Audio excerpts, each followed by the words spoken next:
buah. Lampu pijar 1 buah. Lakban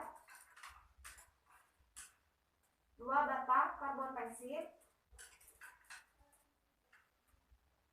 dan 6 jenis air, yaitu air keran, air garam, air gula, air sabun, air kapur, dan asam cuka.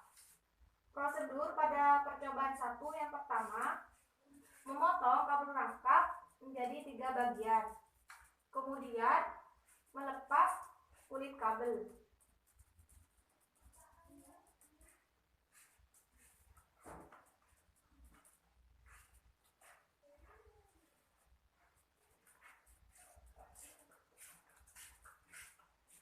Setelah itu, di bagian tengah dihubungkan dengan lampu pijar.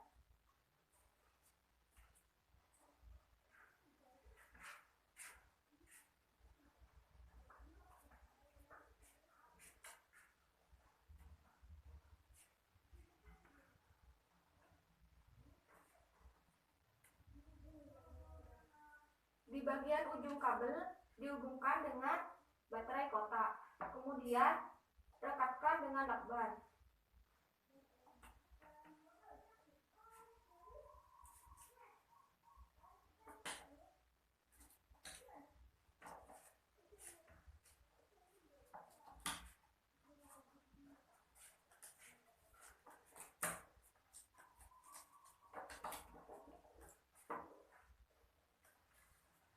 Di bagian ujung lainnya dihubungkan dengan karbon pensil.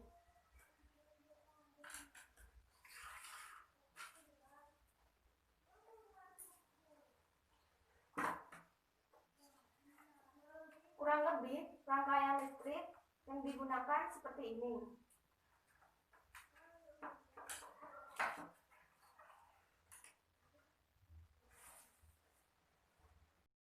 Langkah selanjutnya, setelah selesai membuat rangkaian listrik dengan kabel, menyiapkan 6 larutan yang sudah diberi label pada masing-masing gelas. Selanjutnya, menghubungkan kedua karbon pensil dan amati perubahan apa yang terjadi. Setelah diamati, lampu pijar menyala. Hal ini dikarenakan karbon pensil dapat menghantarkan arus listrik. Selanjutnya, memasukkan 2 karbon pensil pada masing-masing gelas. Yang pertama, memasukkan karbon pensil pada air keran. Usahakan saat memasukkan 2 karbon pensil tidak saling bersentuhan. Kemudian amati perubahan apa yang terjadi. Setelah diamati, lampu pijar menyala. Hal ini dikarenakan air keran menunjukkan bahwa air keran merupakan larutan elektrolit lemah karena lampu pijar menyala dengan lemah. Dan air keran terdapat gelembung. Selanjutnya, memasukkan 2 karbon pensil pada air garam.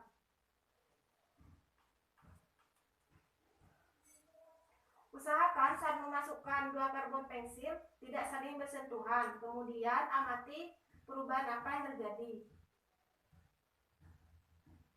Setelah diamati, lampu pijar menyala dengan terang. Hal ini menunjukkan air garam merupakan larutan elektrolit kuat, sehingga lampu menyala dengan terang dan dapat menghantarkan arus listrik.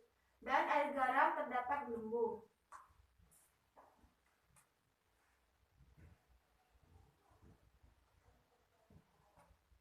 Selanjutnya, memasukkan 2 karbon pensil pada air gula. Usahakan saat memasukkan 2 karbon pensil tidak saling bersentuhan. Kemudian amati perubahan apa yang terjadi. Setelah diamati, lampu pijar tidak menyala. Hal ini menunjukkan bahwa air gula merupakan larutan non-elektrolit sehingga tidak dapat menghantarkan arus listrik. Dan lampu pijar tidak menyala. Dan air gula tidak terdapat gelembung.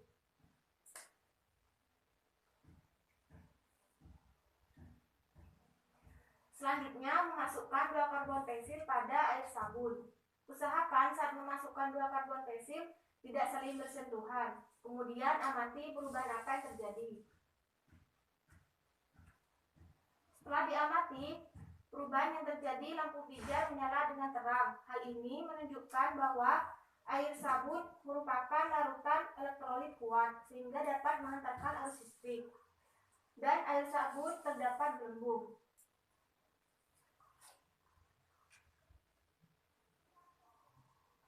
Selanjutnya memasukkan 2 karbon pensil pada air kapur.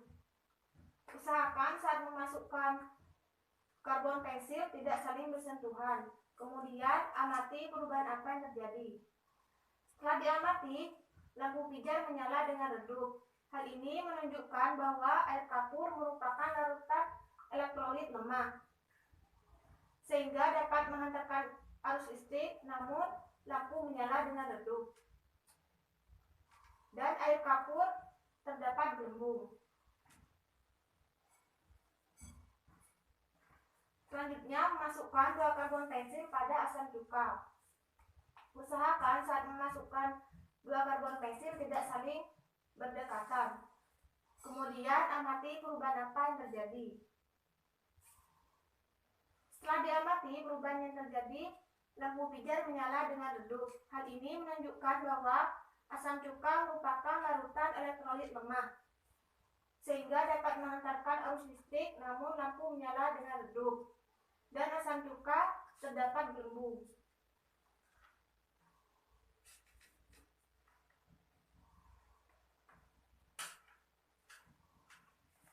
Langkah selanjutnya, mencatat hasil pengamatan pada lembar hasil pengamatan. Alat dan bahan pada percobaan 2 yaitu 6 buah klip kertas, magnet 1 buah, kumparan koil 1 meter, batu baterai 1,5 volt, 2 batang besi tembaga, dan isolasi. Prosedur yang pertama, membuat magnet dengan cara gesekan. Selanjutnya, menyiapkan besi tembaga bukan magnet, kemudian dekatkan pada klip kertas dan amati apakah besi tembaga dapat menarik klip kertas.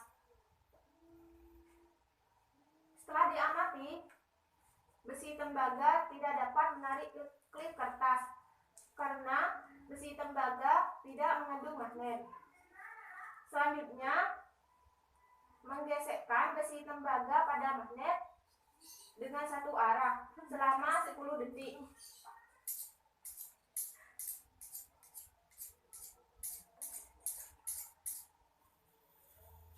Kemudian mendekatkan pada klip kertas dan mengamati apakah besi tembaga dapat menarik klip kertas.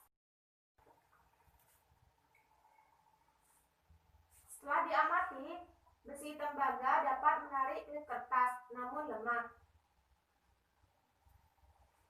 Selanjutnya, menggesekkan besi tembaga pada magnet dengan satu arah selama 40 detik.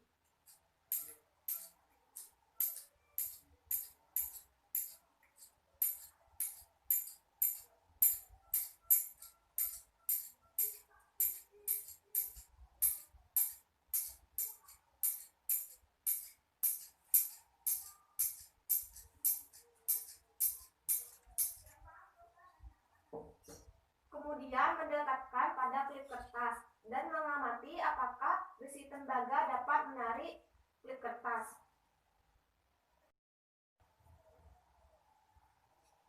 Setelah diamati, besi tembaga dapat menarik klip kertas lebih kuat.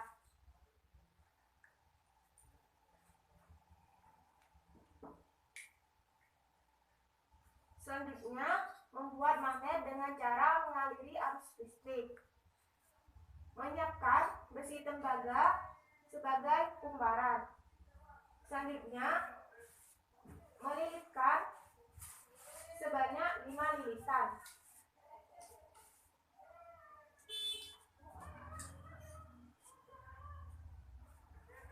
Kemudian bagian ujungnya dihubungkan dengan batu baterai.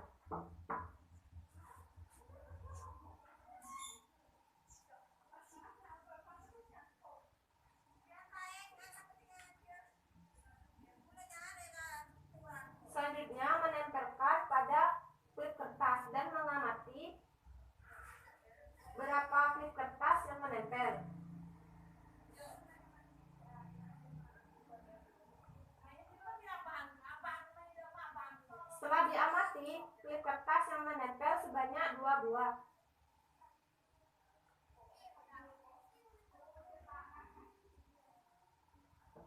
Selanjutnya menambah jumlah lilitan sebanyak 5 lilitan hingga menjadi 10 lilitan.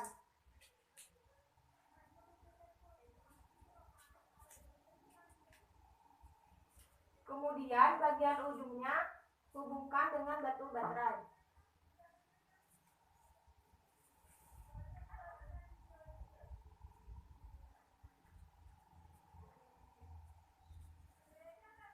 Selanjutnya menempelkan pada beberapa klip kertas dan amati beberapa klip kertas yang menempel.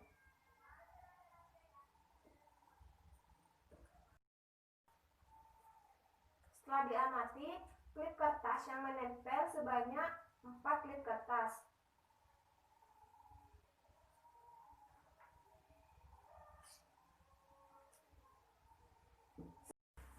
Selanjutnya menambah lilitan sebanyak 10 lilitan hingga menjadi 20 lilitan.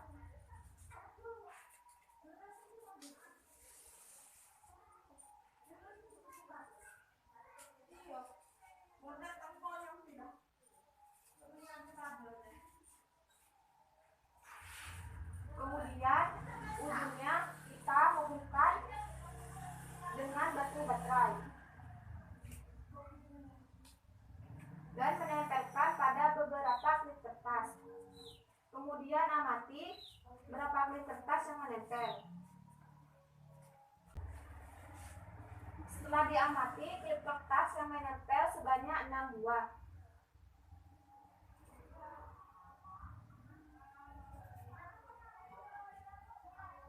Sehingga dapat disimpulkan bahwa semakin banyak lilitan maka semakin banyak klip kertas yang menempel. Selanjutnya membuat magnet dengan cara induksi, yaitu menyiapkan magnet, kemudian menempelkan besi tembaga pada magnet dan dekatkan pada klip yang pertama. Klip yang pertama dapat menempel melalui perantara magnet. Hal ini dikarenakan klip pertama dekat dengan magnet. Selanjutnya menempelkan pada klip yang kedua. Klip yang kedua dapat menempel pada perantara magnet. Hal ini dikarenakan klip kedua dekat dengan magnet, namun tidak sekuat pada klip yang pertama. Selanjutnya menempelkan pada klip yang ketiga. Klip yang ketiga menempel pada klip yang kedua. Hal ini dikarenakan klip 3 dapat menarik magnet namun lemah. Selanjutnya menempelkan pada klip yang keempat.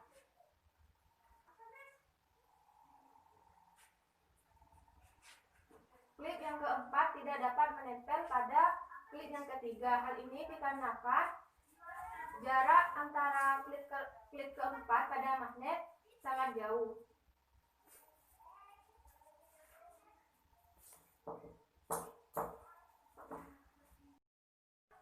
Dapat disimpulkan bahwa semakin dekat klip kertas dengan magnet, maka semakin kuat menarik klip kertas.